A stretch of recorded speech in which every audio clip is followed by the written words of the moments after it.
ፍቺ በውክልና ይቻላል እንዴ?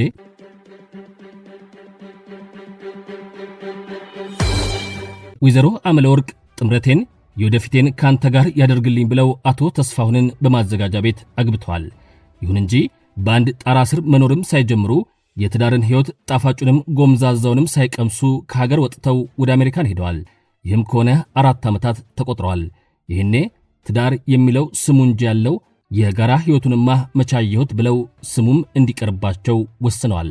ጋብቻቸውን እንዲያፈርሱላቸው ካሉበት አሜሪካን ሀገር ሆነው ለወንድማቸው በውጭ ጉዳይ ሚኒስቴር በኩል ሕጋዊ ውክልና ሰጥተዋል።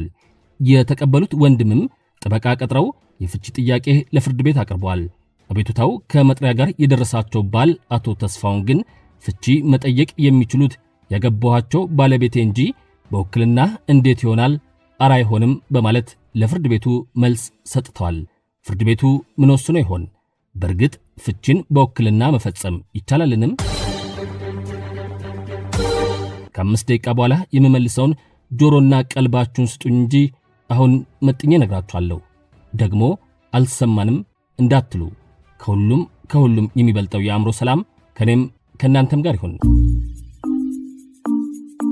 ነፃነቱን ጠብቆ ለሕግ የበላይነት መከበር እየሰራ የሚገኘው የኢትዮጵያ የፌዴራል ጠበቆች ማህበር ያልታሰበ አደጋ ከሚፈጥረው ስጋትና ከሚያደርሰው ጉዳት ለመዳን ከዘመን ኢንሹራንስ ይወዳጁ ይተማመኑበታል የሚለው ዘመን ኢንሹራንስና ቅልጥፍናን ከብቃት ጋር አዋህዶ ዘመኑን የዋጁ ደንበኛ ተኮር አገልግሎቶችን እየሰጠ 30 ዓመታትን በስኬት የተጓዘው ኑ ከመሪው የግል ባንክ ጋር አብረን እንስራ አልሰማንም እንዳትሉ የሚለው አዋሽ ባንክ እንድታደምጡ ጋብዘዋቸዋል። ዝም ብላችሁ አመስግኑና ቁም ነገሩን ውሰዱ። ጉዳዩ በመጀመሪያ ደረጃ የቀረበለት ፍርድ ቤት የአመልካች ወንድም አስቀድሞ የተጻፈ ሕጋዊ የውክልና ሰነድ ሳይኖረው አመልካችን ወክሎ የአመልካች ጋብቻ እንዲፈርስ ጠበቃን የመወከል መብት በሕጉ አልተሰጠውም የሚል ምክንያት ጠቅሶ ባል ያቀረቡትን መቃወሚያ ተቀብሎ ጋብቻው በውክልና አይፈርስም በማለት ውሳኔውን ሰጥቷል። ይህንን ብይን በመቃወም የአመልካች ተወካይ የይግባኝ ቅሬታቸውን ያቀረቡ ቢሆንም ተቀባይነት አላገኙም።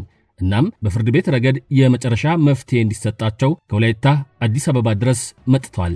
የሰበር መዝገብ ቁጥር 150408 ተከፍቶና ግራቀኙም ተከራክረው ውሳኔም የሕግ ትርጉምም ተሰጥቷል። ሰበር ግን ምን ወስኖ ይሆን? ይህ ውሳኔ በቅጽ 23 ላይ ስለወጣ ሙሉን እንድታነቡት አደራዬን ላስቀድም። ሰበር ቀደም ሲል ግራቀኙ ያደረጉትን ክርክር በፍርድ ሐተታው ጽፎታል። በዚህም ሐተታው በፌዴራልም ሆነ በቀድሞ የደቡብ ብሔር ብሔረሰቦችና ሕዝቦች ክልል የቤተሰብ ሕግጋት ጋብቻም ሆነ ፍቺ በመርህ ደረጃ የሚፈጸመው በተጋቢዎች መሆኑ ተጠቅሷል። እንዲያውም በልዩ ሁኔታ ጋብቻ በውክልና መፈጸም እንደሚቻል በሕግጋቱ ተጠቅሶ ያለ ፍቺን በውክልና መፈጸም አይቻልም ሊባል እንደማይችል ያተተው ሰበር በፍትሐብሔር ሥነ ሥርዓት ሕግ ቁጥር 58 መሠረት የዋናው ባለጉዳይ ባለቤት ወንድም፣ እህት፣ ልጅ፣ አባት ወይም አያት ገንዘብ ሳይከፈላቸው በሚሰጣቸው ውክልና መሠረት በፍርድ ቤት መከራከር እንደሚችሉ ገለጸም።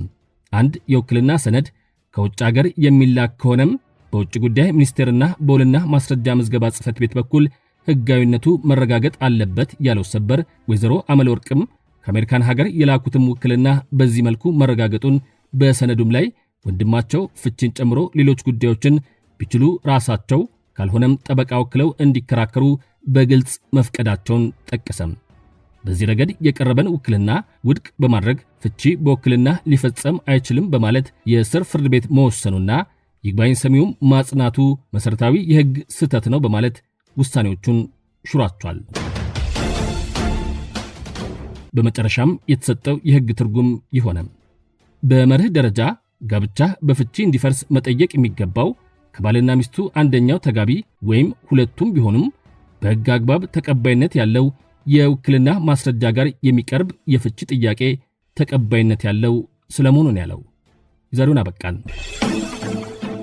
ነፃነቱን ጠብቆ ለሕግ የበላይነት መከበር እየሰራ የሚገኘው የኢትዮጵያ የፌዴራል ጠበቆች ማህበር ያልታሰበ አደጋ ከሚፈጥረው ስጋትና ከሚያደርሰው ጉዳት ለመዳን ከዘመን ኢንሹራንስ ይወዳጁ ይተማመኑበታል የሚለው ዘመን ኢንሹራንስና ቅልጥፍናን ከብቃት ጋር አዋህዶ ዘመኑን የዋጁ ደንበኛ ተኮር አገልግሎቶችን እየሰጠ 30 ዓመታትን በስኬት የተጓዘው ኑ ከመሪው የግል ባንክ ጋር አብረን እንስራ አልሰማንም እንዳትሉ የሚለው አዋሽ ባንክ ስፖንሰር አድርገው አቅርበውላችኋል። አመስግነናል።